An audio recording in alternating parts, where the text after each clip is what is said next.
Welcome to this discussion on the Emerging Tech Charter for London. My name's Theo Blackwell. I'm the Chief Digital Officer for London and work with the Mayor of London. And I'm going to run through a new initiative that we've created to set out some practical and ethical criteria to deploy smart city emerging technology in our city. So first, a bit of background. London has quite a history as a smart city. If you think back to the congestion charge in 2003, that really represents the first of a modern era of smart city technologies. But since then, we've deployed things like air quality sensors, mobility services, applications to improve administration and decision making, through to the police's use of live facial recognition. The market is also presented owners of public realm open spaces with smart capabilities to understand footfall and occupancies, and also present opportunities for digital advertising and security. Now, in the future, we expect these kind of technologies, these data collecting technologies, to rapidly advance. And this is because of what we see as the new advanced digital infrastructure that's being created in London through 5G and future networks, artificial intelligence and Internet of Things networks, which will enable a new advanced digital service layer of augmented reality, robotics, smart logistics, drones, and such like. So we're certainly on the cusp of a really big journey that will be supercharged by 5G, but to a certain extent is present with us today as well. So in the 2021 Mayoral Manifesto, we pledged to create an emerging technology charter for London. Practical and ethical guidelines for the trialling and deployment of these new technologies in public services or the public realm.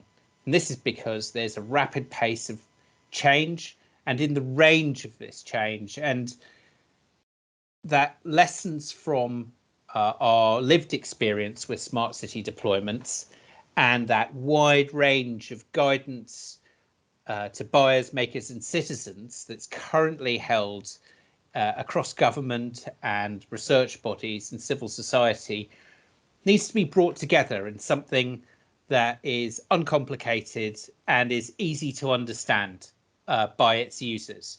So by consolidating this learned experience and these resources, we aim to give Londoners and their elected representatives a clear framework to ask questions about the technologies proposed or deployed in London, establish transparency for Londoners on the products and services data protection law considers potentially a high risk to privacy. And by setting the Charter's principles in this way, we aim to offer a trustworthy environment for innovation to flourish and to do so responsibly. So the operation of the Charter. The Charter sets 4 principles out, and these principles are supplemented by a series of suggested measures. The principles, we think, apply right across the board. The measures that bring them to life may not apply to all technologies, but are worth bearing in mind. And those principles are: be open, respect diversity, be trustworthy with people's data, and finally, be sustainable. The Charter is a voluntary initiative, so it's guidance to structure and inform the discussions that the city is going to have. It's iterative, which means it will change over time. And of course, technology changes far faster than the laws and guidance around us. So it's important that it's agile.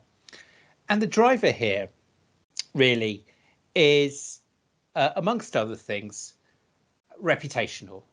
And we think that taking on board these principles should be seen as the part of the reputational risk management of companies seeking to deploy these services and the public sector organisations that are buying them.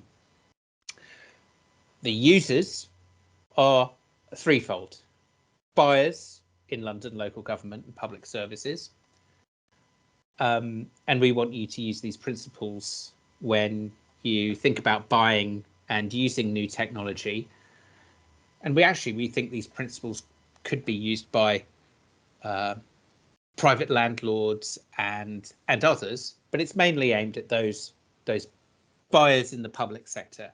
The second category is makers, innovators, and technology, and we want to encourage you to consider these principles in the development of your new technology and when you're seeking to sell to the public sector. And thirdly, Londoners and their elected representatives. We want to create a clear framework for you to ask questions about the kinds of technologies that will be deployed in our city. So the first principle is be open. And we think when trialing and deploying emerging technologies, we should aspire to work in the open wherever we can, sharing our thinking as we progress and working collaboratively with city authorities. And this means doing a number of things. Firstly, when you're talking to people about technology, to set it out in plain English. Secondly, when talking to neighbourhoods and communities who might be affected by the technology, providing an easy way for the community to talk back to you so you can make changes. Thirdly, and this is a very important initiative for us, where you are processing data that requires by law what's called a data protection impact assessment, we think that you should not only publish this openly, but we want to provide a place for you to share it with City Hall so we can create a register of data protection impact assessments on smart city technology, something that's open for the public, civil society to see as a whole. We think this will bring more transparency and help develop good practice. When trialing or piloting new technologies, giving regular updates to the commissioning body about how the trial is going. And then finally, being clear about that any additional functionality that the technology that you're buying or selling could have, even if it's not being deployed at the time. And this is especially important as we think about things like software, because those can be readily updated. And also, some software could have a functionality in another part of the world, but not be chosen not to be deployed in London, but could be. And so we want to know what that is, and that needs to be set out clearly, the circumstances whereby that additional functionality might come into being. Second area is respecting diversity. And here we would really want to incorporate the user design principles that are championed as good practice across the sector as a way of understanding that the diverse audience that is Londoners. So by using user design principles and ensuring that feedback is continually used for improvement, that is one way you can respect the diversity of our city. Secondly, to use techniques that look at the potential value, need, or harm addressed by the new technology. So there are techniques such as consequence scanning and others in the data ethics canon that can be used for you to consider what consequences there might be coming from those technologies. Thirdly, being aware that public bodies, of course, operate under the public sector equality duty. So that means we need to consider the impact technology may have on any existing services, explicitly considering bias and who might be excluded from the benefit of those new technologies.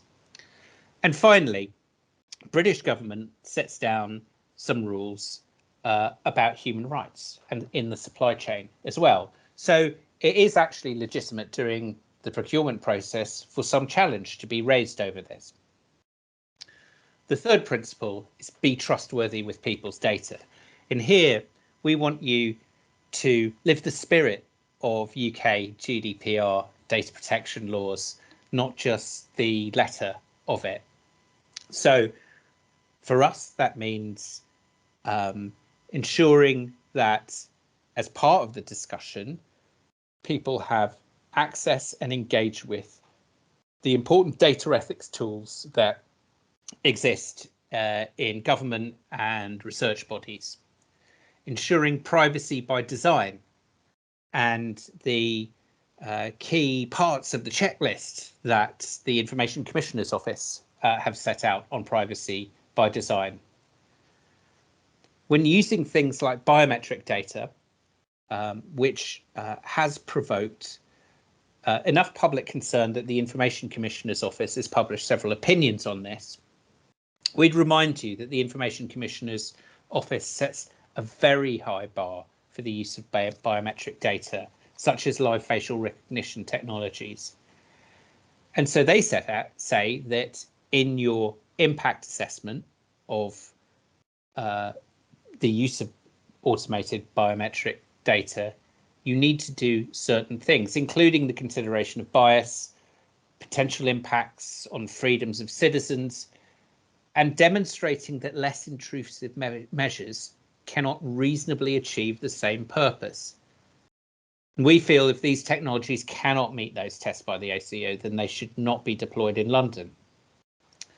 And then finally, on trustworthiness, ensuring that there is compliance with the latest guidance from the National Cybersecurity Centre, and of course compliance with the government's technology code of practice, ensuring that there are plans to maintain the cybersecurity of the technology and the data during its entire lifetime is very, very important. And the fourth area, which was an area after public consultation that members of the public were keen to be included in the Emerging Technology Charter, is to be sustainable. And we want technologies to be as sustainable as possible and contribute to the Mayor's goal to be a net zero carbon city by 2030.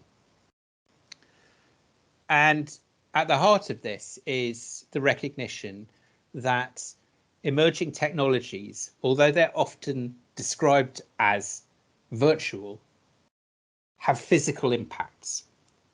So following the business climate guidance on the entire life cycle of the impact of the technology, including its design, use, and eventual retirement. This also includes decarbonizing production, considering energy use and data processing, and an end-of-life plan for hardware. As a city, we encourage the use of smart technologies to gather data. So as part of being sustainable, think about what kinds of data, including built and natural environment, water, energy consumption, waste, air quality, noise and congestion, you could share with the city so we can build that bigger picture of what's going on in London. And in our rebuilding of the London data store, which is happening over the next 2 years, we'll make it easy for you to share that data. Finally, a big issue for our local councillors and many, many residents is the impact of the of new technologies on the amenity of the area. London's a great city because it's built upon many historic and remarkable spaces. And we want to make sure that that conversation happens about how the new technology, how it looks, fits in with the public realm. If we can do that and consider the measures that we've set out above, that creates a really good basis for conversation with us about how we develop new technologies and deploy them in our city. We supplement our charter with a series of resources. which back up many of the measures that we've set out. And these will be added to over time where we see good practice. So that is a quick run through of the Emerging Tech Charter, which you can find published today in full on the Smart London pages of the Greater London Authority website. Thank you very much.